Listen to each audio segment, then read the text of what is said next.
Hello friend, मेरे channel innovation line में आपका स्वागत है। आज हम बात करने जा रहे हैं निखिल कामत जी की।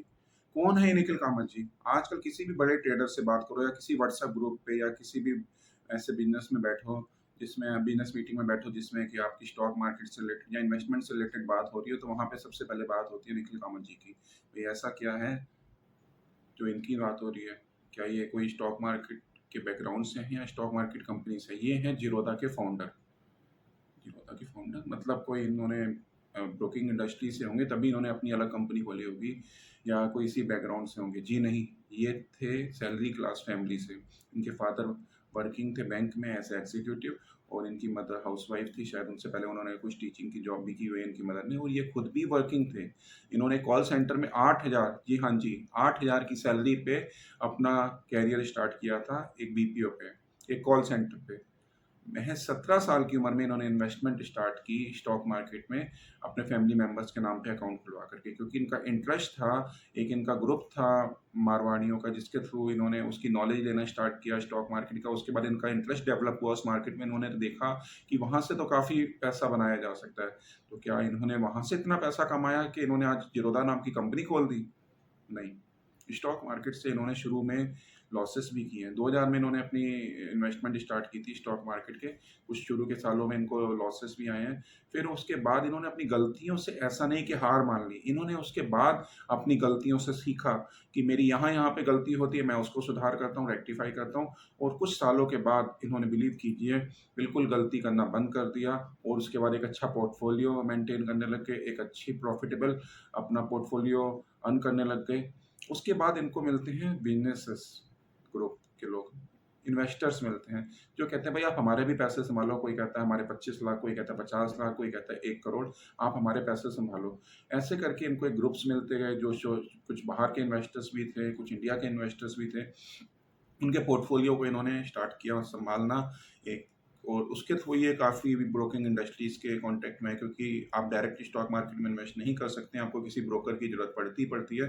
तो उसके बाद ये काफ़ी ब्रोकर्स के टच में आए। शायद इन्होंने अपना रिलायंस मनी के थ्रू भी इन्वेस्टमेंट ब्रोकिंग का स्टार्ट किया और उसके बाद इन्होंने देखा कि मेरे पास एक ग्रुप है, जो मैं ऑलरेडी मेंटेन कर रहा हूँ इन्वेस्टर्स का। इसके बाद इन्होंने किया अपनी कहा कि मैं क्या करूँ बस ऐसे ही एक सब ब्रोकरशिप के थ्रू कंटिन्यू करूँ कि क्या करना चाहिए? इसके बाद इन्होंने कहा एक डेवलपमेंट करते हैं और वो डेवलपमेंट थी एक बड़ा डिसीजन था, बोल्ड डिसीजन। इन्होंने कहा कि एनएससी से टिकट लेते हैं और इन्होंने एनएससी टिकट ली 2010 में और अपनी कंपनी खोली ज़ीरोधा क्योंकि ये चाहते थे कि अब वो माइंडसेट जिससे कि ये लोगों को बेनिफिट पहुंचा सके या लोगों के माइंडसेट को रीड कर सके, वो अपॉर्चुनिटी लोगों तक पहुंचा सके, वो चीज़ लेकर के आए ज़ीरोधा के थ्रू। तो ज़ीरोधा के थ्रू जब ये आते हैं तो क्या आपको लगता है कि इनका रास्ता बहुत ही स्मूथ होगा? जी नहीं, महज़ 7 लोगों के साथ, क्योंकि पहली बात तो फंड था नहीं इनके पास कि कोई बड़ी कंपनी खोली जा सके। महज़ 7 लोगों के साथ इन्होंने अपनी कंपनी स्टार्ट की, एनएससी से टिकट लिया, उसमें भी काफ़ी पैसा लग जाता है टिकट लेने में भी। उसके बाद जब इन्होंने कंपनी स्टार्ट की, इनके पास सॉफ्टवेयर डेवलप डेवलप करने के पैसे नहीं थे और भी चीज़ों की शायद इनको प्रॉब्लम शुरू में आई होगी। फाइनेंशियल क्रंच होता है हर स्टार्टअप को शुरू में, तो वो शायद इन्होंने भी फेस किया होगा। लेकिन इन्होंने सबसे बड़ा डिसीज़न जो लिया, वो ये लिया कि भई हमें अपना बिज़नेस खुद ग्रो करना है, हमें किसी के थ्रू इसमें हेल्प नहीं चाहिए, फाइनेंशियल हेल्प नहीं चाहिए। जिसकी वजह से इन्होंने मार्केटिंग में और अलग जो खर्चे होते हैं, उसको काफ़ी सेव किया अपना।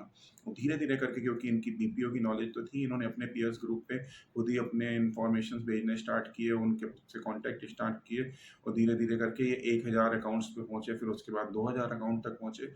फिर इसके बाद इनको यहाँ पे मिलते हैं एक टेक्नोलॉजी के लिए इनके फ्रेंड और जो कि इनसे ऐसे इन्वेस्टर मिलने वाले थे, वहाँ पे इनको एक इन्फॉर्मेशन टेक्नोलॉजी की हेल्प मिलती है, जहाँ पे ये अपने सॉफ्टवेयर को अपग्रेड करते हैं 2016 में। फिर ये मार्केट में फुल फ्लैश से आते हैं, लेकिन क्या इनको आपको लगता है कि ज़ीरोधा की स्टोरी के में आने के पीछे बस इतना ही है? नहीं। ज़ीरोधा की सक्सेस के पीछे जो सबसे बड़ा राज है, वो है इसकी ट्रांसपेरेंसी। इन्होंने आपसे चार्जेस भी लिए हैं, मुझसे भी चार्ज लिए, अकाउंट मेरा भी ज़ीरोधा में है। तो उसके बाद इन्होंने क्लियरली कहा भई मैं तो आपसे चार्ज लूँगा अकाउंट खोलने के, मैं तो आपसे ईयरली भी चार्ज लूँगा और मैं आपसे पर ट्रेड के भी चार्ज लूँगा। लेकिन जो दुनिया ले रही है मैं उसके नहीं लूँगा। जैसे कि आप अगर ऑप्शंस की बात करें या फ्यूचर की बात करें 0.05% फ्यूचर में ऑप्शन में भी परसेंटेज बहुत हाई तक भी है, 100 रुपये पर लॉट, 1%, 2%, मतलब इतना पैसा ब्रोकर्स कई बार ले जाते हैं जिससे कि आपकी जेबें ही खाली हो जाती है। तो इन्होंने एक ट्रांसपेरेंसी लेके आए, आप 1 करोड़ का ट्रेड कीजिए, 10,000 का ट्रेड कीजिए, 10 लाख का ट्रेड कीजिए, मेरा तो 20 रुपये ट्रांजैक्शन है जी, मुझे 20 रुपये दे दीजिए, बाकी आप कितना कमाइए मुझे उससे कोई फ़र्क नहीं है। तो ये ट्रांसपेरेंसी लोगों को काफ़ी पसंद आई और उन्होंने इनके पास अकाउंट खोलने स्टार्ट किए। आज ये मार्केट का 20%, जी हाँ, 20% से भी ज़्यादा मार्केट शेयर स्टॉक मार्केट का इनके पास है। मतलब हर 5वां क्लाइंट जो स्टॉक मार्केट में ट्रेड करता है वो शायद ज़ीरोधा के थ्रू ही करता है। और सबसे बड़ी इनकी सक्सेस की स्टोरी है, इन्होंने एक राह पे आकर के रुका नहीं। इन्होंने हमेशा अपग्रेड करते रहे अपने सॉफ्टवेयर को, अपनी टीम को और अपने आप को। क्योंकि आज की डेट में आप, शायद हमने मोबाइल का एक अगर एग्जांपल दें, हमने नोकिया शायद 1100 से स्टार्ट किया था।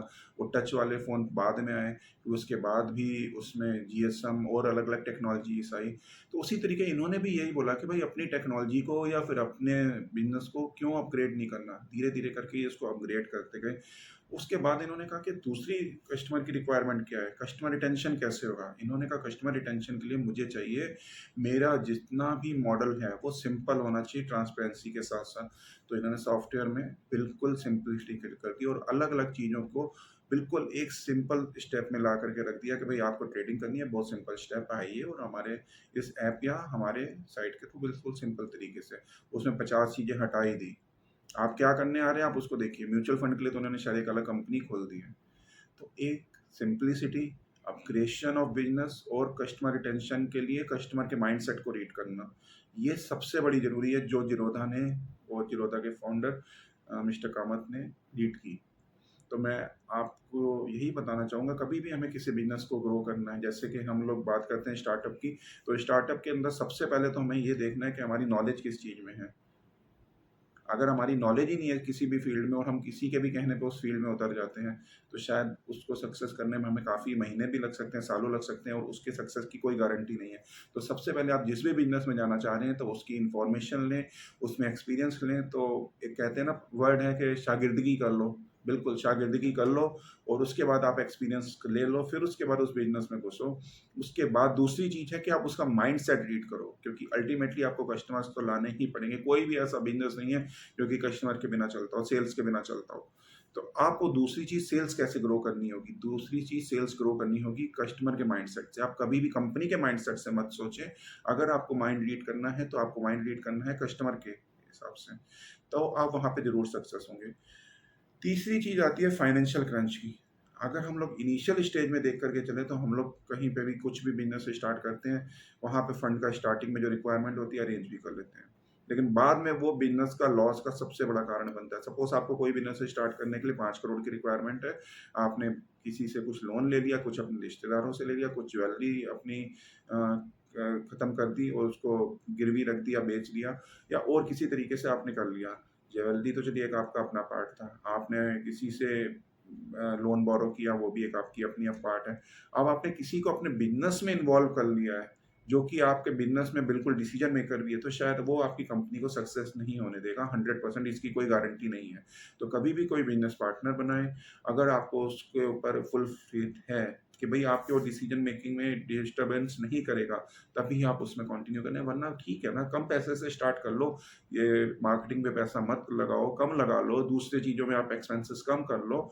आप स्टार्टिंग में 5 करोड़ से ना स्टार्ट करके 1 करोड़ से स्टार्ट कर लो, 50 लाख से स्टार्ट कर दो। अपने पॉकेट को देखो, अगर आपका पॉकेट अलाउ करती है, भई छोटा बिज़नेस है तो 5 लाख से स्टार्ट कर लो, 10 लाख से स्टार्ट कर दो। जो आपका बिज़नेस मॉडल है, सपोज़ आपका बिज़नेस मॉडल 20 लाख का है, लेकिन किसी तरीके से वो सर्वाइव कर सकता है 7-8 लाख में, तो शुरू में 7-8 लाख में ही सर्वाइव करो। लेकिन बिज़नेस पार्टनर बनाने से पहले और बिज़नेस एक्सपेंसेस करने से पहले 10 बार सोच लो, क्योंकि डिसीजन मेकर अगर आप नहीं हुए और ऐसा कोई आपका पार्टनर आ गया जिसने कि कंपनी ही खत्म कर दी, तो शायद आपकी कंपनी ग्रो नहीं कर पाएगी।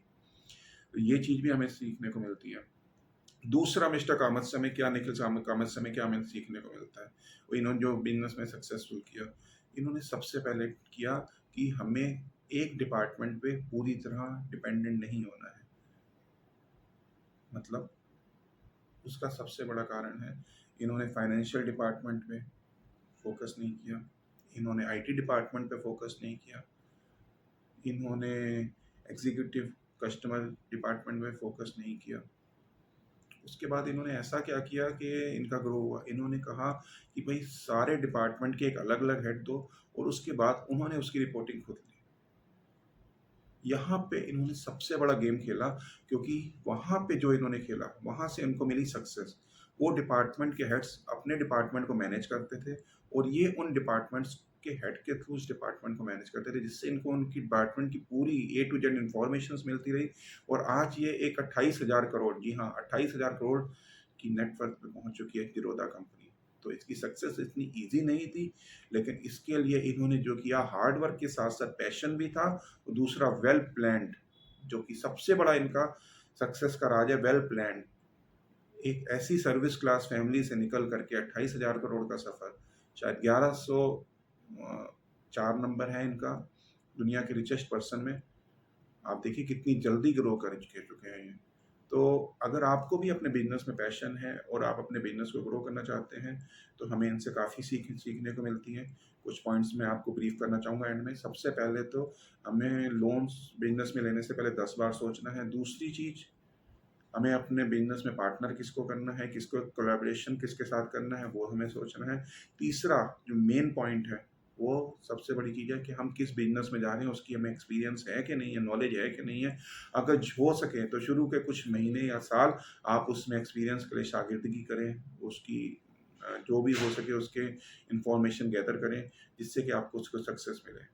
एक और पॉइंट जिसमें कि आप ग्रो करेंगे, वो क्या है, जिससे कि आपके लॉसेस के चांसेस कम होंगे, वो है टाइम टू टाइम अपग्रेड करना। ये चौथा मेन पॉइंट था। पांचवा मेन पॉइंट जिसके ऊपर हमें सबसे बड़ा फोकस भी करना है, वो है अपनी टीम प्रॉपर तरीके से बनाना। सपोज आपने किसी आईटी के बंदे को फाइनेंस डिपार्टमेंट दे दिया, या फाइनेंस के डिपार्टमेंट को आईटी का डिपार्टमेंट दे दिया, तो कहाँ पे सक्सेस मिलेगी आपको? कभी भी नहीं मिलेगी। तो उस डिपार्टमेंट को उसको दें जिसकी वो एक्सपर्टीज रखता है, और उसके बाद उसके ऊपर एक ओवरव्यू जरूर लेते रहें। उसके डिपार्टमेंट पे इंटरफेरेंस करने को नहीं कह रहा मैं आपको, लेकिन उसमें एक ओवरव्यू होने की ज़रूरत है, जिससे कि आपको एक सक्सेस मिलेगी। तो आशा करूँगा मेरे इस वीडियो से आपको आने वाले टाइम पे एक स्टार्टअप में भी हेल्प मिलेगी, और मिस्टर कामत की सक्सेस स्टोरी भी आपके एक आने वाले स्टार्टअप में आपका एक सक्सेस स्टोरी का साथ होगा। और मुझे उम्मीद है कि आने वाले टाइम पे मैं आपकी भी सक्सेस स्टोरी अपने यूट्यूब के इस चैनल पे शेयर कर रहा हूँ। इसी वीडियो के साथ थैंक यू सो मच।